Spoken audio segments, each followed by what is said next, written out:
It's time for Gardening Inside Out, a live show offering you plant advice for any space in your life. Introducing your perennial hosts, David Bates and Josh Carey.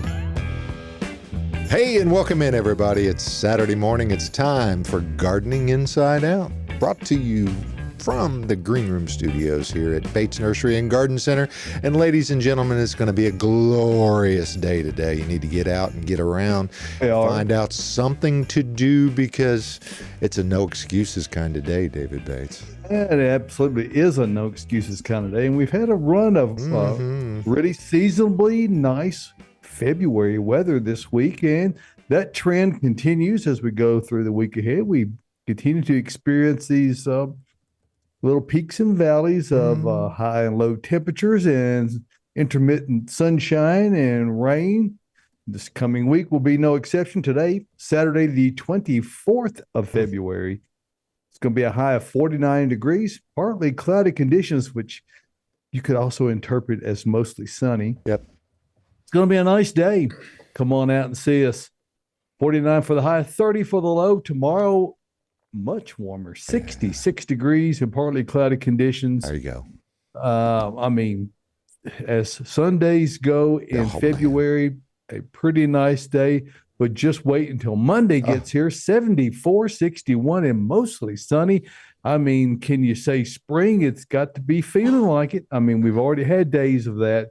Yes. Still going to be warm on Tuesday, 75, but it's going to be cloudy, and the likely chance of thunderstorms rolls in on Wednesday, 64, 30. Could possibly get, half to 3/4 of an inch of rain. Could be. A little bit maybe lingering over into the early morning hours on Thursday, and a cool down, 52, 35 for Thursday, and rolling in towards next weekend, 57, 44 Friday, 65, 50 next Saturday. That's a week away. It really doesn't mean anything. We'll give a quick glance at what what we have registered this week. We have registered 61/100ths of an inch of rain this past week. That puts us up at 4.2 inches for the month. So again, another month over 4 inches. We are really getting in good condition. We're approaching 9 inches. We actually likely are over that, since we did miss a small bit of data. Everything is really as nice as it can possibly be. Coming up to the end of February, we get a bonus day in February this coming week, as we will experience our every 4-year leap day. You could call it March 0. Yes. Did you ever know anybody that had the birthday of February 29th? I knew somebody. Yeah. I almost had kind of a little anniversary there. I almost did. I mean, I was born on, early March. So, and I was born on a leap year. So, a week difference, and I would have been. So, but almost, but no cigar. No cigar? Next time, David. No. Huh? Who are those two giggling voices we hear over there? Yeah, we got Caroline Gant and Austin Lowen. Good morning, guys. Welcome in. Good morning. Good morning. As always, glad to have you aboard. And of course, Tyler Blankenship's that voice off the screen there. There he is. And On the new now. Tyler Cam shot. Up Yes. front and center. Yeah. Boom, boom, boom. There he is. And we're got the Hey, whole Austin. gang here. We're ready Hi. to talk about what you want to talk about. And we, as we were discussing before we went on the air, got a plethora of questions out there. It's as though it's the season approaching springtime in the gardening world, and people have keen interest. So I will not delay. Caroline, Hello. unless you and Austin have got something, or Josh, that you want to cover. Well, Let's move on. I do really quickly want to mention we brought, everyone has been working really hard to get plants back out on the lot. So it is looking full. We got 2 trucks, 4 trucks, something yesterday. A lot of trucks just this week. But if you come out, the plants are finally back outside. Looks and good, too. It looks so good. Yeah. Nice and full again. This week was the week of the trees. Oh, man, we got some trees yesterday. 2 full trucks. Fruit trees, too, it looks like. No fruit trees No yet, fruit Josh. trees? No, Oh. I think that's next week. You just moved them. Okay. Yeah, we just kind of had to shift stuff around. But no, yesterday, and was like kind of the deciduous tree day. My God, full was a semi, lot. front to back, stacked up to the roof. Just all sorts of trees, redbuds, dogwoods, maples. Anything you can pretty much want, we've got it right now. It's fully stocked back there. It's They a look good. heavy lifting day. Well, while we're on the topic of talking about what we've gotten in, we did get a couple questions about the Isley shipment. Are we getting a spring Isley shipment, and when will it be here? Yes, we are getting one, Boy, are we. but when is it? So I believe it's supposed to ship at the end of next week, so it will probably land the following Monday. Okay, now maybe it'll land by the end of next week. I kind of hope it does, but we still need some time to prep before Isley comes in, get stuff ready. Yep. Because it's a lot this year. It's a lot It this is. year. A whole lot. Folks that have been watching Gardening Inside Out know that the Isley truck is an event. Yes. Okay.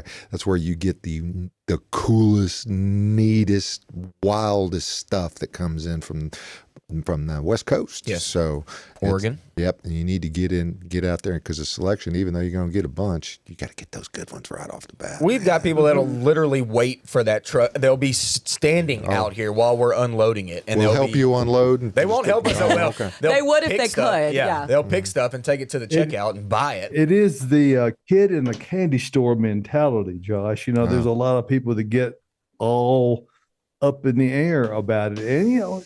And it's probably the trucks that come in every year that everyone actually hates missing the day that it comes in. The employees, you mean. So if they come in on a Monday, both Caroline and Austin and of course Tyler miss getting to see it come off the truck. So It's sad. And hopefully it doesn't, come in on a day that you're like the last can 2 tell you're years, it's broken been on a up. Monday. Oh, yeah. okay. And it always comes and everything's already out. And it's just exciting to help unload, but also just watch the stuff coming off that truck because it's. And in it's the the way best. that shipments tend to work, if they ship it out on a Friday, it tends to land here on a Monday. So anyway, we can't do anything about that. Julie Patterson, who is our goddess of all things green here at Bates Nursery, she does an incredible job of staging and bringing in all of these wonderful plants we have to sell.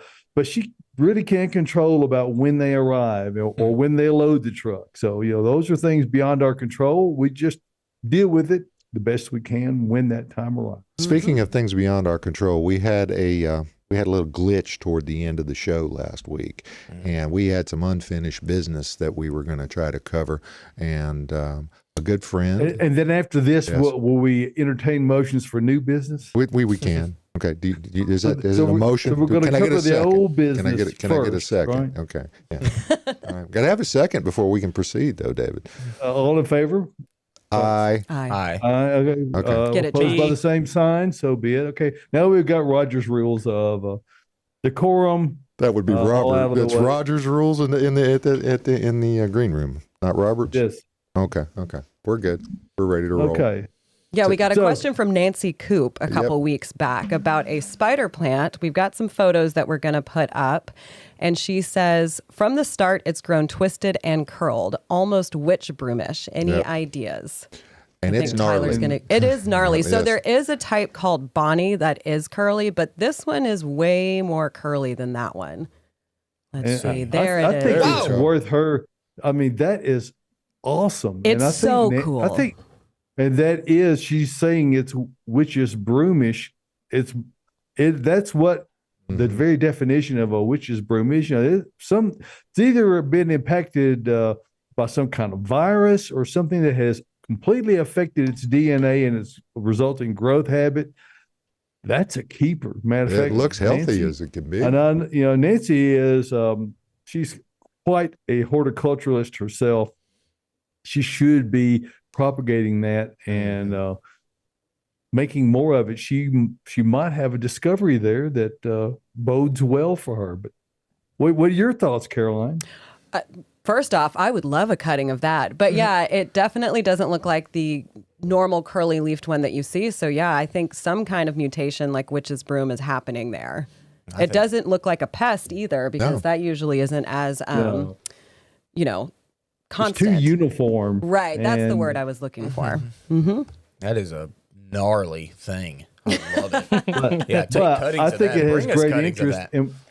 And what makes that a good application for that would be in little containers where that, the regular spider plants tend to sprawl out and go really wide. That one, at least as yet, is not producing the little pups out of it. So it's a nice little full pot form of it. And it's a lot of nice foliar color. So I strongly encourage you, Nancy, to take care of that and propagate it. And we miss seeing you. Nancy moved out of the area a few years ago. So I hope all is well with you. So if it's a new variety, it would be Nancy Spider.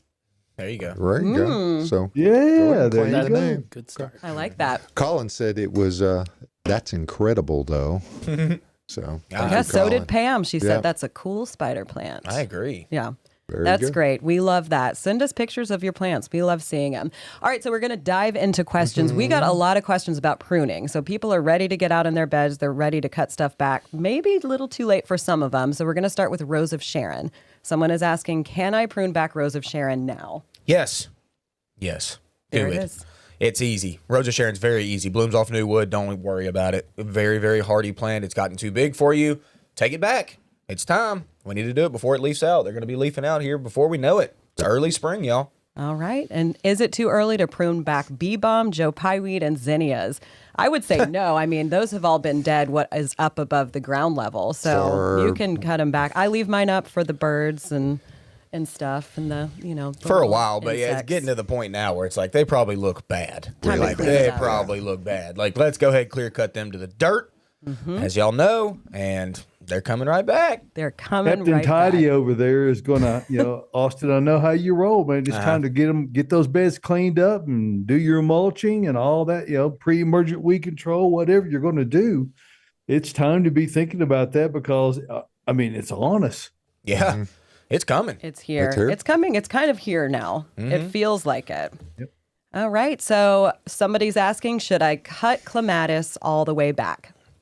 That kind of depends on which clematis there actually is. I did some research on this. I think I've talked about this, but on different varieties that need to be cut and where they need to be cut. Some need to be cut like halfway. Some you don't really have to cut it. Let's be honest. You don't necessarily have to cut them at all, okay? They're going to come back from the stems a lot of times and the ground a lot of times. So it's kind of up to you. If they're unruly and they're big and you don't like them and you need to get them back in check, then certainly cut them back. Like Sweet Autumn Clematis. Like Sweet Autumn, for sure. That one's one you take to the dirt. But like I grow one, Jackmanii, which I think is probably the best cultivar. It still is just extremely hardy.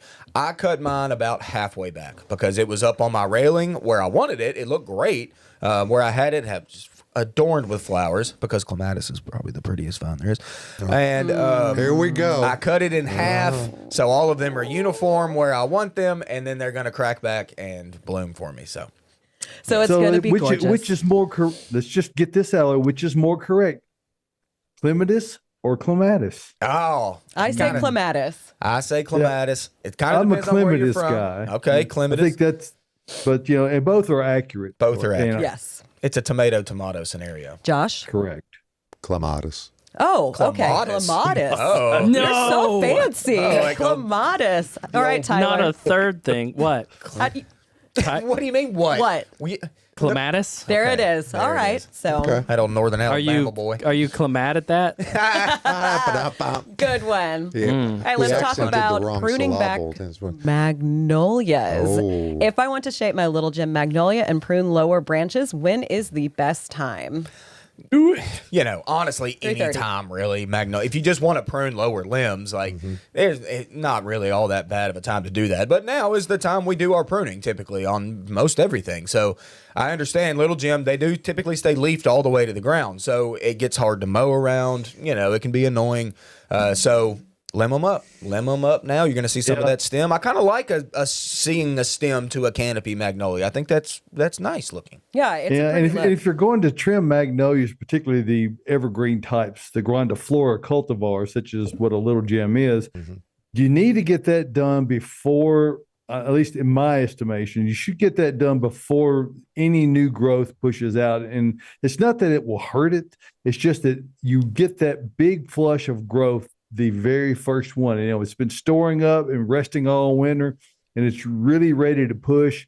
So if you get that done really soon, I mean, within the next few weeks, you'll be ahead of any flush of growth. You'll gain every bit of that new growth that comes as a result of the energy that is stored up, and it will recover very quickly, and you'll give you the thickness and the compactness that you're hoping to achieve by trimming it. So it's very important to be mindful of the timing. I have some at my house that we have scheduled to have them trimmed. And then because these are not little gems, these are big ones.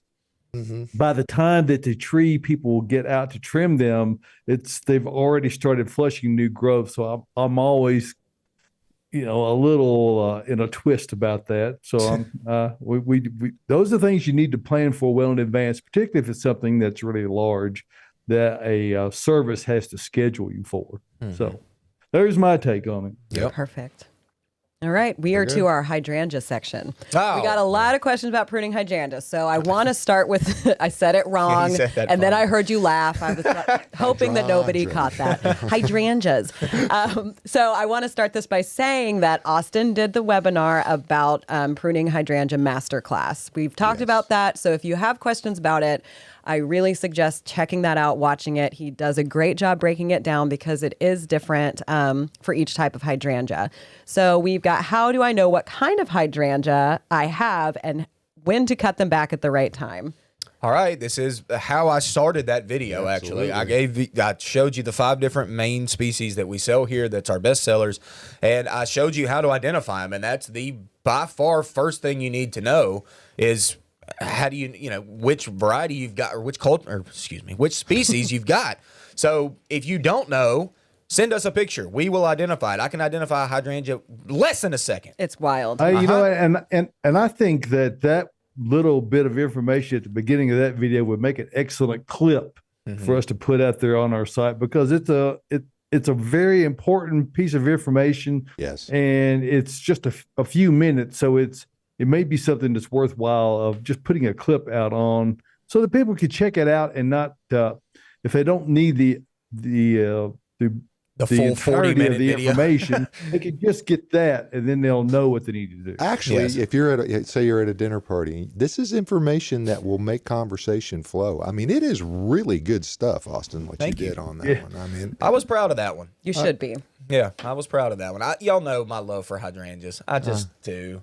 So I put a lot of effort into that one. I did have fun with that one. Yeah, you did great. Thank you. Mm-hmm. All right. Another hydrangea question. Here we go. If limelight hydrangeas only bloom on new wood and you need to cut back the old wood, how do you shape it like a tree? So how you make that tree form hydrangea and how do you get it to bloom? All right. Well, this would be fun to do. And I don't know if you want a tree looking plant that's got multi-stems. Okay, so like a multi-stem tree, or if you want a single stem to a canopy style tree. And every plant's different. I would have to look at it and determine, where we want to go with this. But what you typically do and how we achieve and nurserymen achieve limelight hydrangea trees is that they typically take one stem, they cut all the rest off, they pick the stem that's the straightest, they stake it, and then once that stem goes up and gets tall enough, they top it. Whenever they top it, it'll flush and make a canopy at the top. And that's the start of your limelight hydrangea tree. So that's pretty much how they achieve that. As the years go on, the trunk will swell and you'll get that nice tree look. So that's kind of how you go about that. And it's a lot more easily done when it's a juvenile plant, yes, as opposed to having a really multi-branch thick shrub already that you're doing it from, because this really going to want to push that new growth back out at the base. You're going to be fighting it and fighting it and fighting it. So if it's something that you want to do and it's a great project, I recommend getting the smallest one, a little small 1 gallon size, something that's really young to begin that with. They're fast growers. This is a very doable DIY gardening project.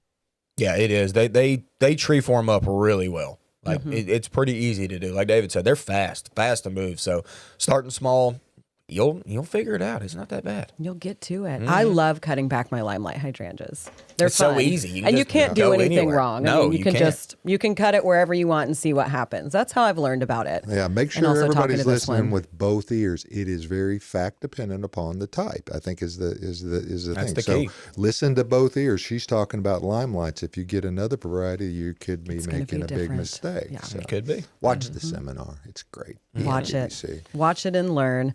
Right. When should I clean up my lamb's ear? A bit messy and gross on top, but beautiful new growth below. I love this lamb's plant. Austin hates this plant. Can't stand it. It's so good. Is it? So I recently cleaned mine up. I would say if it's gross up top, if it's looking bad, you can go ahead and cut it back. I wait until it starts to warm up a little bit just so it doesn't rot too much when you do cut it.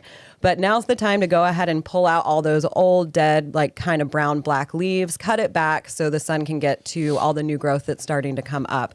That's a great plant. I love mine. I've had mine in ground since 2017. And I mean, depending on the winter, what we get, it even looks good through the winter for me. I don't know why you have such Rarely. a problem with it. Because it just gets all mush in the middle. It's good on the edges, mush in the middle. Wow. Yuck. And Clear cut it, y'all. I've got prickly pear Time to growing in shear the between it. sheep, It's right? gorgeous. Yes. Sure the It's you, sheep. Austin. I'll say clear cut it down. There you go, David. Hey, Well, you that's know what I what? was saying too. Yeah. There are problems that occur in gardening, but the best way to avoid having major problems in your gardening efforts is to plant them correctly from the outset. And when you give plants the nutritional levels that they need and perhaps give them optimal levels, then you can expect to have plants that not only grow off better, but have fewer pest and disease problems. Of course, I'm talking about Earth Mix garden products, and no matter which of the products that you choose, they're all 100% organic. They are handcrafted right here in Nashville, Tennessee, and the entire selection is 100% organic. So no matter whether you're revitalizing your garden beds that you're getting ready to plant, and by using Earth Mix Supernatural, or you're perhaps putting in some new beds, you may want to use Earth Mix Garden. The best thing about it, it's a ready-to-use product. You just open the bag, dump it in there, and you're good to go. Yep. Same holds true for Proganics O for outdoor organic gardening, which is a little bit lighter version of the garden mix, and also Proganics I, which is for indoor plants. And the great thing about all of the Earth Mix products, there's no peat in any of them. They're all peat-free, 100% organic, and they're available all over Middle Tennessee, Kentucky, and in areas beyond. If you want to find out exactly where, go to earthmix.net and click on the Find Earth Mix tab. It's right there in the top right corner. Once you're there and the world goes away, you'll zoom into a closer view of the map, and it'll show you all the pins around Middle Tennessee, up in Kentucky, Northern Alabama. Check out all of those. You can put your address in for turn-by-turn directions for the location nearest you. And I can tell you this, a lot of the sellers of Earth Mix garden products are receiving shipments now. So it's been a busy week with respect to that. So we've worked all winter long to have our stock fully ready to go, and we are there. So expect to see Earth Mix all over. And perhaps even as far away as Idaho. There is a customer inquiring. So, we'll. Beautiful we'll see if downtown that Driggs works. be a perfect place for an Earth Mix dealer. I'm telling you, man. So, anyway, just remember the success begins at the ground level when you use Earth Mix garden products. And we know that it greatly enhances your ability to have success. It takes the work out of gardening. So, check it out no matter where you are in the Middle Tennessee area. Deal with vendors who are professional horticulturalists, and those are the only ones that carry it. You can't get it at a box store. Nope. Only available at those places online that you see at the Find Earth Mix tab, independent garden centers, and other independent sellers, Earth Mix garden products. And we thank you for giving us a moment to talk about that. Yeah, you get they use the best input, so you get the best output. Absolutely. Nancy Coop has said she has produced one pup and it looks the same, gnarly. Oh. Cool. Sweet. I will carefully package and ship some of this spider to Caroline. wow. Oh, Nancy. Just Caroline, Nancy. Just Caroline. Austin needs The this only- too. Nope. Nancy said just Nancy. Caroline. Thank you, Nancy. I have about 7 rooted plants in this pot, and they are very healthy, no visible pests. I started the plants from normal-looking spider pups 3 years ago. That's so cool. Okay. I'm That going to is steal awesome. a cutting Thank of you, that. Nancy. I will share a cutting with you. Okay, thank I'm you. sure she meant everyone. Thank you, Nancy. Thank No, you, she meant Nancy. you. She did. Yeah. Yeah, Thank you for that. It says right there. I'll be nice and share if somebody stays nice and doesn't get too nasty about the crossvine clematis Impossible. debate. Oh, It's still impossible. Oh, going God. on. Here we go. Next Crossvine question. inside. All right. Is it advisable to remove old Chinese elm leaves from the ground before adding more mulch? Is it harmful to have? Oh, and then the second part. They also ask is it harmful to have arborvitae needles build up 3 to 5 inches under a 20-foot tall 10-year-old arborvitae? It doesn't hurt So anything. basically, can we leave old leaves on the ground under our trees? Yes, I mean in nature that's what happens. There's no natural leaf blower that comes around and cleans up those leaves up The underneath wind? in the woods. I So mean, the north wind. the leaves break down Thunderstorms? and add to our forest, and that's all good. But I mean, aesthetically, if it's in your yard and it looks bad and you don't like it, then certainly clean it up. I mean, in the arborvitae needles down below, it is going to build up as the years go on, as you've noticed, and it'll make this thick kind of spongy kind of mulch, if you will, and it helps for weed prevention. Like a lot of times, weeds don't come up through that, so it's kind of nice. But Moisture. this all comes back to if you like it or if you don't. Right. Okay. If you can live with those needles building up, then live with it. But if you can't and you hate it, then rake it Remove up. It's also soft and fun to walk on. Yeah, I guess. Those needles. Yeah. Yeah, I know that for a fact. They do. Just not barefooted. That's right. They might poke you a little bit, and that'd be sad. Not So- junipers. Yeah. Our next question will hit very close to home for someone in this room. Uh-oh. So I want to take a moment of silence. Okay. I have a row of boxwoods that died in the freeze. I'm sorry. Advice on native full sun evergreen shrub as a replacement for privacy. They wouldn't be Justin Brower's. would Native. they? If they're privacy, definitely not. Is this Those your are- question? That would be is privacy not my for a question. dollhouse. Oh, the hard part is the native. The native evergreens. That's the tricky part that we don't really have all that much here. But if you want something that is native, that's evergreen, that kind of looks like a boxwood, inkberry holly. Full sun? Yes, it's fine in full sun. It's fine in shade. Seem disappointed by this. I am answer. disappointed in inkberry It's not holly his a favorite little. plant. It's not. Nowhere near my favorite plant, but it is a native evergreen. It can handle a wet spot. It's rain garden approved. Y'all know my biggest problem. Semi-broadleaf. Yeah, it's broadleaf. It kind of resembles boxwood a little bit.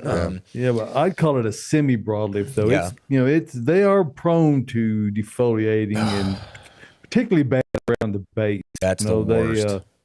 They do require a lot of trimming to keep them full. There are a few newer cultivars that are seem to be a little better about it, but that's the biggest flaw they have. I think don't you agree, Austin, that you need to be kind of prepared to perhaps do some low plantings as they grow to fill the bottom end with some other type of green foliar contrast so that you don't have to cut them back so much. You can let them stretch out. What do you think? I think that's an excellent idea because, like David just said, they defoliate, y'all. They have sticks up like 3 foot, just bare sticks, and then leaves. So that's highly annoying. Boxwood does not do that. Boxwood stays leafed all the way to the dirt. And if you're going to grow inkberry holly and you're not going to prune it, be ready for that. It's going to happen. So like David just said, ring up, get like 3 different shrubs, maybe something flowering or whatever, out in front of that inkberry, and that'll kind of cover up some of those sticks, and it'll be more attractive for you. So I think that's an excellent idea. Now, native, I wonder if we're meaning native to Tennessee or native to the United States. Well, that's That's a always good point the question. because they might actually not be in Tennessee. We Right. get questions from all over. Well, I know that's a good point. So I mean, there's, but when it comes to, I mean, I'm going native to Tennessee because that's where we're at. Right. That's what you know. But I mean, we just don't have a ton of native evergreens here. We live in the Right. deciduous capital of the world. Right. I mean, things drop leaves here. So it's just a tricky question to get something native in there. But like I said, inkberry holly is one that will do that for you. If they are widely grown, so they have a wide range of native range, I should say. So they're going to be, if they're not native to any specific area, they're going to be hardy to a whole lot. Yes. So Right. there's no reason why you couldn't use it in most areas. The biggest thing that you couldn't do is I think they're probably a more susceptible to damage from excessive heat than they are from cold. Is that your assessment? Yeah, and Austin, even what do you I think? think so, but even still, you know how they are here. They're going to live. They're pretty tough. They're pretty Yeah. tough. Yeah. Yeah. They just They just Well, don't do it for they you. don't do and it for that's me. okay. Well, speaking of zones, Zones. you know, we had a shout out to a listener, a viewer who is in San Diego, San Diego. and that's Zone 9B, and he followed up and asked. That wasn't Ron Burgundy, was it?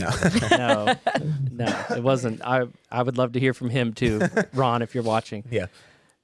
So he asked, what plants, if we lived in Zone 9B San Diego, what plants would we all grow?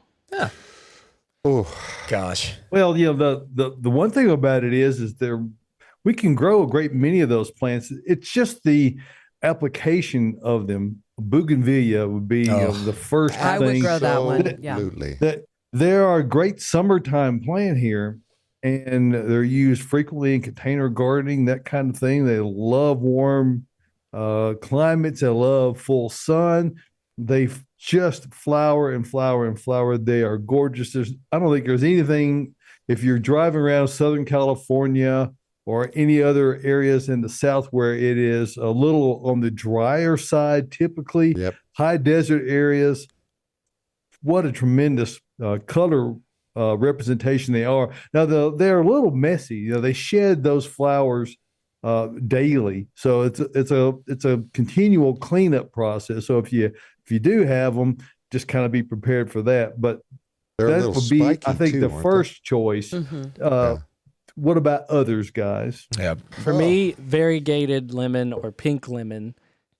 I want the stripy lemons, the fruit sitting on the tree, and I just love the idea of reaching for one for a snack Okay. Oh, that would be amazing. or to squeeze some into my guacamole. Oh, there you go. I mean, any type of succulent or cacti.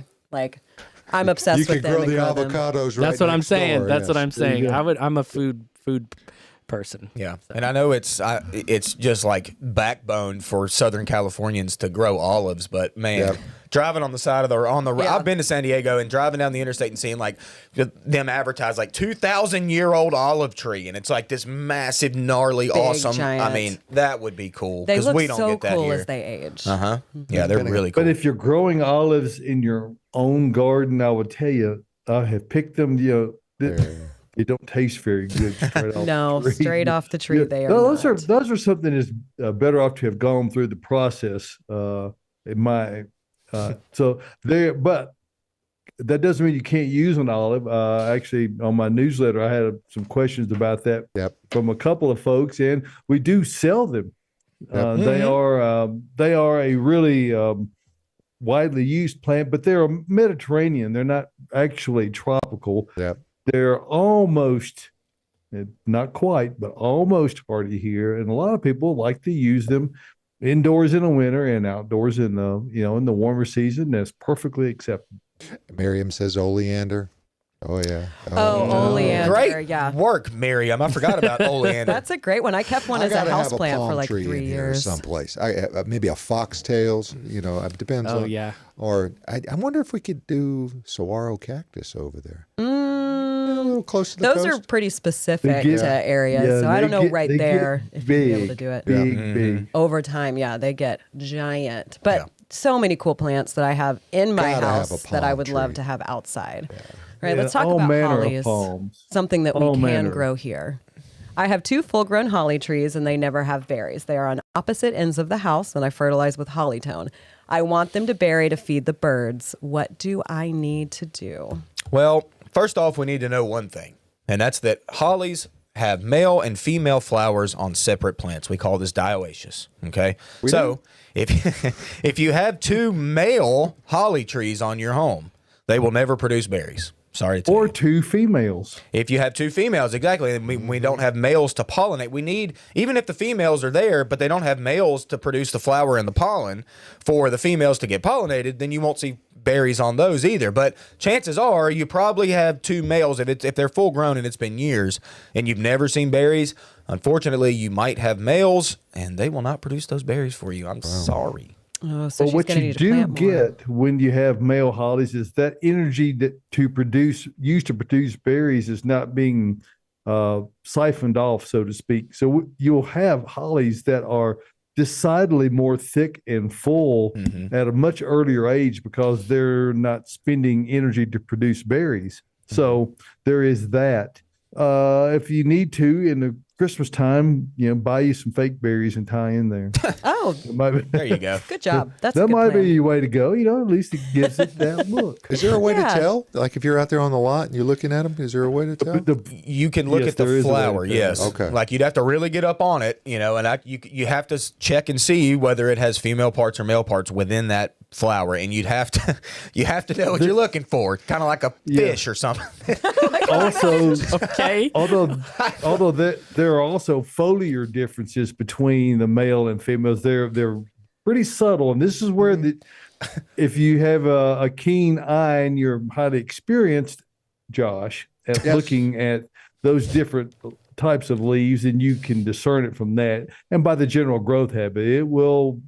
So if you want to send us a photograph, we can probably tell just from that. Yeah. And a lot of times now, like the tags that you read with your hollies, it'll tell you if it's male or female, whether it's a male or female cultivar. So just check your tags or ask us out here, and we'll let you know if you really want a female. Which having a female that produces berry is pretty nice. It's pretty nice. Yeah. I Yeah, got and one a holly. lot of holly growers now, such as Monrovia, who has their blue boy, blue girl, China boy, China girl, they will plant a female, larger plant in with a very small male pollinator in the same container. That's a good So idea. you get around Wow. that pollination issue. They all have one with them. Yep. Oh, So- smart. That's a So yep. there's that. Very Pair them cool. up, put them together. They got a little friend in that pot. All right, cherry laurels. Yeah, we won't ask questions. We won't. No questions. My cherry laurel leaves are turning brown. Is this a sign of dying? Maybe, but probably not. Skip laurel again this year took a little damage. Not near as bad as last year. Last year they lost all their leaves. They turned black, lost their leaves. It was awful. This year they suffered a little bit of damage through that cold right around kind of 0 degrees where we were at. And they didn't like it. So the topmost growth is a lot of them around town, I've noticed, go a little brown. But their buds are fine. They're going to leave past that. Now, you might have a different issue. Send us some pictures. Let me look at it and just to make sure. But It probably is tip dieback. I think it's just it dieback. was. Yeah. And the good thing about it is, since it's not so severe as it was the previous year, Yeah. you'll be able to tip prune those back. They'll flush right back out of it. So, I wouldn't be overly concerned about that. We did have 8 inches of snow. Yes. So they did not freeze out, but they could. It is possible because there were some areas that got down to like as much as 10 below zero. Yeah. So, but they still didn't freeze out, but they could have frozen back to the snow line. So you might have to cut them back pretty severely in order to get them to grow out properly. But they're not dead. So So not I dead. think That's they'll be good to go. a good sign. Josh is starting to wonder What's in the room? what is around us. What's around us? What is here? What's in room with Caroline? All right, we're going to start down in front today. So we got our first shipment of more That's cold Josh's weather. favorite thing to say at concerts. Down in front. Down in front of cold weather veggies. So got a little bit in right now. So I brought in sorrel, which is right down here in front. I have some. It's not this variety, but I've had it planted for 3 years now in one of my raised beds just off my porch, and it's huge. And I can harvest it year round. Yum, yum. Next to it, we've got some rosemary, which is making the studio smell so wonderful and fresh. And there's actually a little bloom on one that's facing me right now. It's got a little lilac colored bloom. Austin's looking for it. So Cute. let's turn it around. Here we go. Can we see it? Everybody should have this in their garden. That's true. Everybody should have I rosemary. think we're just off camera, Carrie. I think you are. Oh, I thought maybe you could pan over, but I guess not. That's the and limit. then next to that, we have a witch hazel. I believe it's called Arnold's Promise, though I could be wrong. Yeah. Arnold Palmer? No. Just kidding. Can we see it, Tyler? Yes, kinda got a we lemonade. Can we on take it, a look? yeah. There. Oh, we go. hey, there it is. So we talked about mine a couple weeks ago. Mine is in full bloom. I've just got the American witch hazel. This one is a little bit bigger and more yellow than mine. It's one of my favorite plants that I have in my landscape. Mine is orange, and I've got the Really? I have the Diane. You got Diana, though, right? Yep. The Diane witch hazel. Diane. Everybody needs a Diana. witch hazel. If you've got space for it, because they do get big, plant it. Boy, do they! It's time. And then in front, we've got some little bitty fire witch. Why am I drawing a blank? on that? Dianthus. Dianthus. Thank you. And it's another plant that I love. I know I talk about it from time to time. I planted a small little 4-inch pot that we had here at Bates just to try it out a They couple are years so ago. cute. They're so cute. They spread out. Mine has looked great year round. It brings me joy all the time. I walk outside, I look at it, and I say, I'm going to plant more of you. And then in Nice front, which looking you can rhodies down all, front. Yes, Yeah, buddy. David. We've got some rhododendron that why am I drawing a blank? on his PJM. name? Those PJM. PJM, Yeah. but no. I was trying to think Ryan in the Bates Tram, who we talked about last week, was like, Caroline, you've got to bring these in. They're in full show. They're gorgeous right now. And look at those dark chocolate looking leaves. I mean, come on. They're going to sell today. Wonderful. They're all going to contrast. sell today, so you better Beautiful. run here They and never get 'em. last long because No, of how they don't. beautiful they look. Because they're gorgeous. Mine and my landscape look pretty They're good right now. gorgeous. All right, let's switch to the back. So as I Okay. mentioned already, I brought in crossvine in the corners right behind me and David. So you could, Right.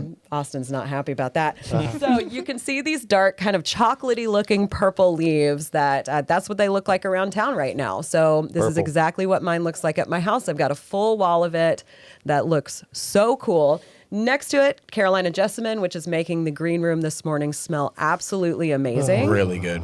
Wish you could all smell it. Yeah, But it's You nice. could just come to the nursery and smell it in person. We've got forsythia that's starting to bloom that we just got in from Flowerwood the other day. And then in the middle, we've got something that's very interesting. And Austin is actually going to talk about it a little bit. It is tagged as a white forsythia, but it's not actually one. No, it just blooms a very similar time as forsythia. It's a false forsythia. They call it white forsythia just because it kind of is similar with what they do. But it's Abeliophyllum. Okay, so Abelia-like foliage on this plant gets about 5 feet tall. It's rarely seen, rarely used. I've actually never even seen it at the nursery before. So it's blooming from March to April, which is nice. You want to cut it right after it blooms because it blooms off that old wood. But hey, cool plant. And it's blooming now when not a lot of things are. Yeah, yet another what? plant that Ryan requested. Thicker come in. bloom buds too. I mean, than the they're forsythia. packed. Yeah, they're From what I've read, when it ages, it's absolutely adorned with white blooms. So Someone needs Josh. Speaking of seeing them at the nursery, Yes. let's talk about the nursery. Okay.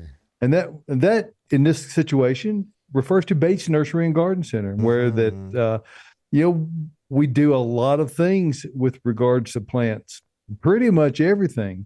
Doesn't you're looking at our lot there, and there's a picture of my grandmother, who's the founder of our business here. Pottery, soils, perennials, tropicals, Trees. trees, fruiting plants, ornamental grasses, ground covers. It just goes on and on and on. And the train of trucks that deliver all these great plants never stops. They have, as you've heard us talking at the top of the show, they have been rolling in this week, and that trend just continues. We have the most diverse selection of plant material available anywhere in Middle Tennessee, perhaps in the Southeast. And even if you live some distance away, and Josh, I know you'll concur to this, it's worth the drive no matter where you're coming from, Absolutely. because we have this collection of plant material, and not just plant material, expertise to tell you about it. And what we do here on Saturday mornings is a representation of that level of expertise. We have a lot more. We are staffed with horticulturalists throughout. We don't work in plumbing although we have an irrigation leak every now and then. Nah, but we know how to plumb. we know how to plumb. We do some light carpentry work. We do a lot of ancillary things, but our area of expertise is horticulture, and we're going to help you grow plants and help you have minimal issues with growing them and have your very best success. So we invite you to come out and see us. We are open 9 until 5 o'clock. 9 until 4 You're the o'clock. boss. I'll You get it can right make in a 8 second. o'clock if you want to. 9 until 4, Okay. Monday through Friday. 9 until 2 on Saturday. Now, starting next week, Uh-oh. we begin that little stretch out of our hours. We start to get a little bit longer, so we'll close at 2 today. next weekend. And once we get into March, we start to stretch out our Saturday hours to match the rest of the week. So coming up soon.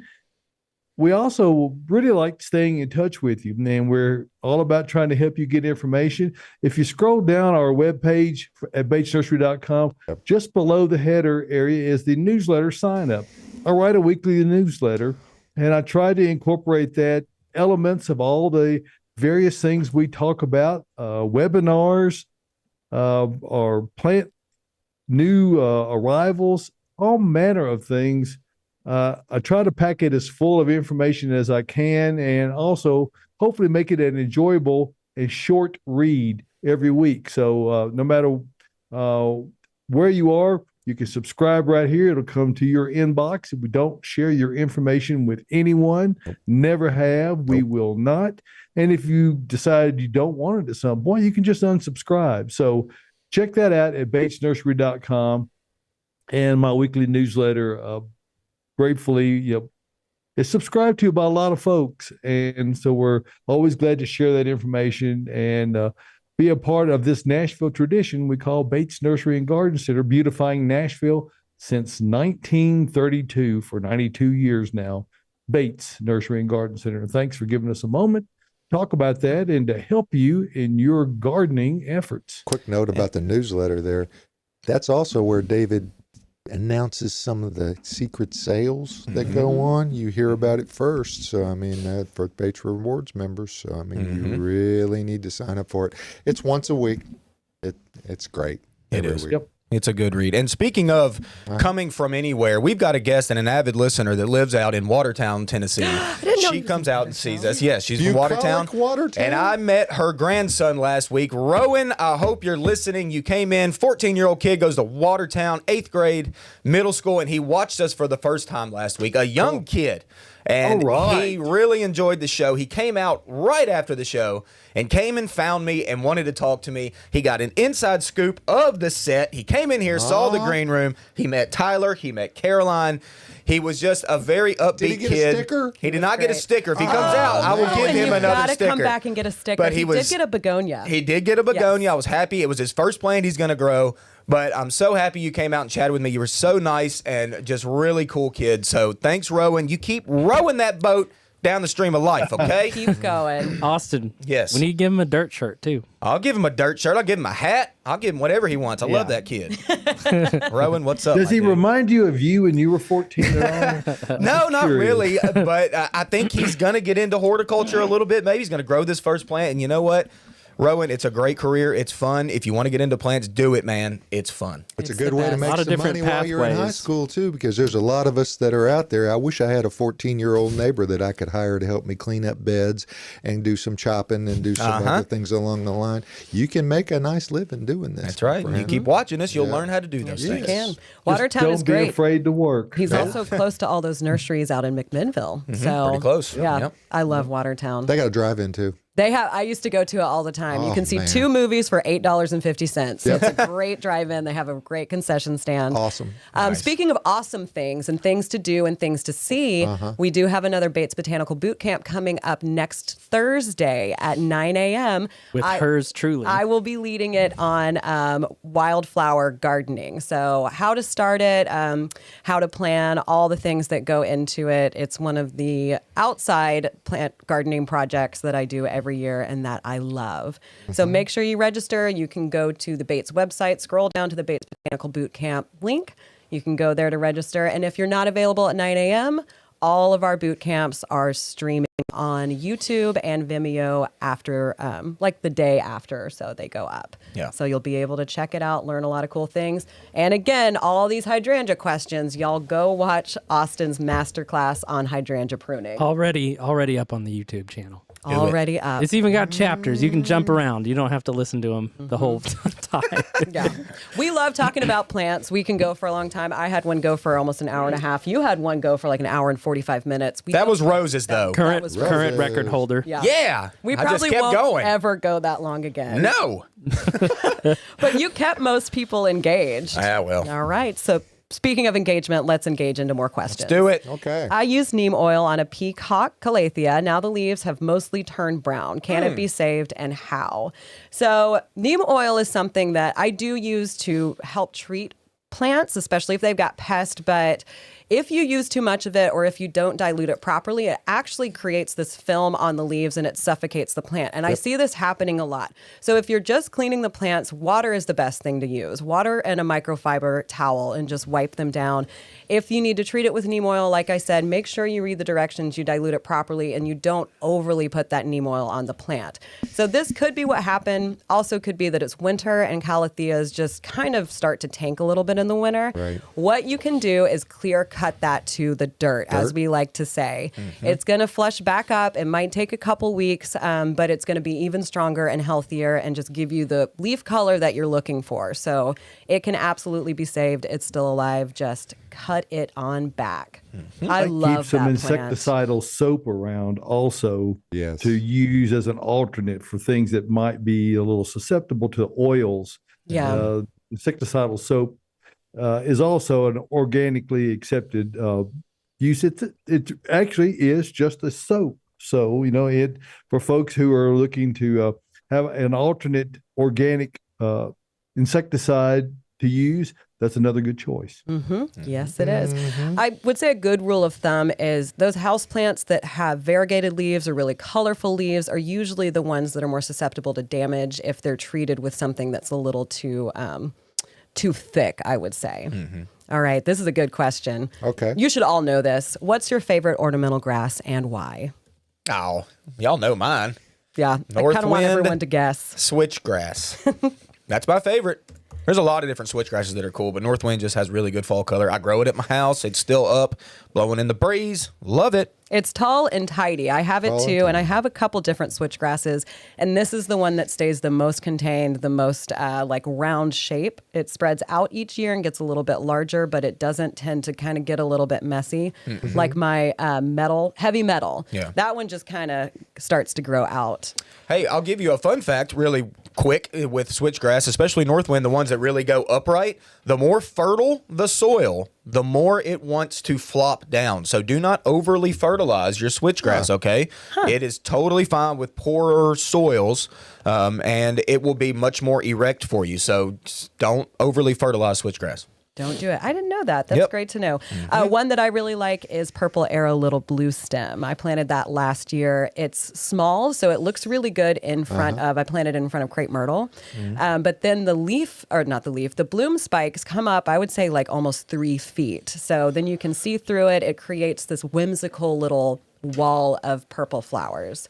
Really, really cute. They are cute. One thing it's a tougher one to find, and I know Josh will concur with me on this one, is the golden Japanese forest grass. Oh, most honorable. Hakanakloa. Yeah, Hakanakloa macroareola. It is a beautiful, very low growing, but it's also very adept, as you well know, Josh, of growing in a shade area. And it gives Yes. you a little spot of color without flowers. So another good grass. It's just not available at all times. So if you see it and you've got a spot for it, you ought to jump on it. Buy a bunch of them. By a lot. Well, it I looks don't know good. if you'll ever see a bunch of them. Well, What's the most but I we've mean- ever had at one time, Austin? Maybe, Dozen? 25 or 30, maybe. Yeah. They are slow growing and they're not plentiful. No, and And they go quick. I fell in love with muley grass. So Okay. that's If you can get muley grass to grow and perennialize here, then you're doing good. And yeah, they're fantastic. I mean, pink plumes atop of grassy foliage, like money. Money. But Be a little tricky. it's Heard that word. Y'all come out and just talk to Bridget, our grass girl that's out here on the lot. She could talk about grasses with one person for probably 5 hours. She is the soothsayer Passion. of all grasses. all things. Yes, Bridget is fantastic. I haven't had success with this, but I like the look and feel of Mexican feathergrass. It's a sensory experience for me, and I've tried growing it. I suck at growing it because it doesn't like wet very much. It's and not I you, still Tyler. At haven't. all. I still it's not haven't. you. I still haven't found the right spot for it. You will one day. Sherry wants to know what's the best time to plant switchgrass, Austin. Oh, anytime with 3:30. switchgrass. Yeah, 3:30 this 3:30. Do it afternoon. at Be 3:30 good. today. Come on out and do it. Hey, we got a question from Colin. Oh, Hey, Shout out to Hi, Colin. Colin. Good morning. Can't wait to see you Tuesday. We're seeing Colin on Or to- Tuesday. Yeah, you are. I guess now We're all Okay. seeing Colin Tuesday. he's coming out to visit with a friend. So Colin's got a question about macho ferns. Yeah. Hanging macho fern looking scraggly. Should I cut it all the way back to the dirt or leave it? So if you have overwintered your macho fern, your Kimberly Queen, your Boston fern, they're all going to look like that right now. I actually spent a good chunk of my day, one of my days last week, cleaning up the Boston ferns that we have left over from last year. So you can clean it up and cut back anything that looks bad, anything that looks damaged. But what I would suggest doing, and what I do with the ferns that I have at my house, I clear cut them. And then once it warms up a little bit, I'll stick them outside, fertilize them, water them really heavily. And they're going to look a lot better and more uniformed if you do cut them back instead of trying to just clean them up. And it's way easier to do it that way. And it's so beautiful to watch them in the spring come out and just unfurl like ferns do. Yes, like, you and can they- see those little Yeah. round guys coming up and just opening. glossy foliage. Like when it's new foliage, it's so much better, Colin. So much better. So much better, Colin. Yes. Don't give up. Colin, clear cut that fern. Go Yeah. ahead and do it. Hey, we are in our last 5 minutes of the Okay. show, and I don't know what is happening around town, Josh.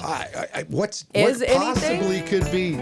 That's the wrong one. What's in bloom? With Austin. Okay.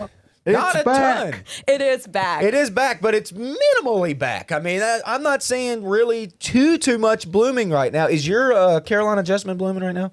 No, mine is I didn't not think blooming. so. That one It's is. not. We have them in the greenhouse. We have a lot of things blooming in the greenhouse. These just came in. So.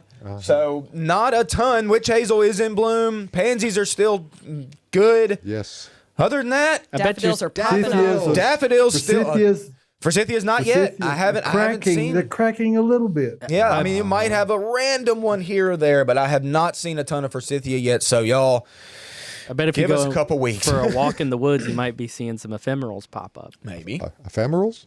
Spring ephemerals. Wow. Them little fairy like flowers in the woods. Are they the white ones? There's all different kinds. The little Star of Bethlehem? Mine Yeah. aren't blooming yet. Mine haven't started They haven't blooming yet. started No. yet. No. No. Not in my woods. My woods don't really have anything blooming right now. Besides Everything's still daffodils, sleeping. not much. Yeah. Yeah. Sorry, that was a week. What's in bloom? The Great It was White fun, though. Plague is going to be upon us, though, folks. They're No. already yes, they're already juicing up, getting ready to go. Josh, let them know. What are you talking about here? I can't say those two words You together in can't? the same sentence. Oh, well, then Well, put it in two separate We'll sentences. just call them calorie pairs. There you go. Oh. Okay. There I was you so go. confused. The Bradford pear and the associated cultivars are, they are a poor choice. Oh. And if those who have them really should consider getting rid of them, or if in the case of if you really want to do the next best thing to just removing them is to prune them right now severely, and then they won't flower. Like flush And with the then- ground, cut them to the dirt. Well, no, that would be the best. Yes. Grind the stump. Right next to the ground. But Set it at on least fire. cut them back More where severe. you've removed all the ends of all the branches, like about a third of the way in, and then they won't bloom. And then you'll go, well, why am I having this thing? And then that's the reason why you would remove it. There they're, you go. they're not a good tree. They have produced invasive offspring that if you live in Williamson County in particular, you will see they have destroyed the They're natural everywhere, woodland David. areas. They're And Up the sides it's of a hills. major problem. Yep. Major problem. Miriam says Lenten roses still too. Oh yeah, Mine Lenten are- mine are Rose. Thanks, popping. Miriam. Oh, yeah. When I left my house this morning, driving down my driveway, mine are finally up and fully open. Today was the first day I really saw it. Yeah, Might have been open for like 2 weeks. Nice. 2-3 weeks. So our daughters. Quick.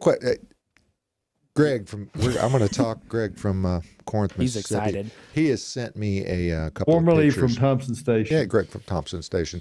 Greg, the best way to send us pictures is where, Caroline? You can send it to the email gardeninginsideout@gmail.com. Because when you send them on Messenger, we'll get your answer. We'll get the question answered, but it's hard to get them drawn in and shared. We can't get them on the show for production. Right. So if you can send them ahead of time, I That would really say helps. by Yeah. Friday evening, that would be ideal, or Friday afternoon, so we can get them loaded and ready to go. yeah, and it's And a Pam, I haven't forgotten about your magnolia transplant Right. there. I want to show that off too. So. Yeah, it looks like and again, the question is about trimming, and I think it's a laurel of some sort, but I'll show it to Austin here in just a second. I think, is it the picture you sent Yeah. to the group? Yeah, it looks to be a laurel of some sort.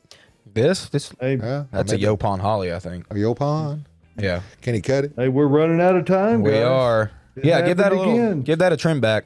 Okay. It just needs it. It's getting a little big, so Getting a little let's just take shaken. it back. It's going to reflush. Okay. That's a very actually Yopon holly is a native evergreen as well. Yeah. Forgot about that It's earlier. native to Mississippi, or it can be in Tennessee too. Both. We Yeah, can there you discuss that another time. Why the botanical name is Ilex vomitoria. Oh, right. Start with that And- next and- week. All right. Yeah, we can start off with that next week. Hey, folks, Cool. music means that this hour of the Gardening Inside Out show is coming to a close, but we're going to come back next Saturday morning and do it again. We're going to do it right here from Bates Nursery and Garden Center inside the Green Room Studios. For all the participants here, we thank you for joining us. Encourage you to do so. Like, share, call us, do whatever you need to do.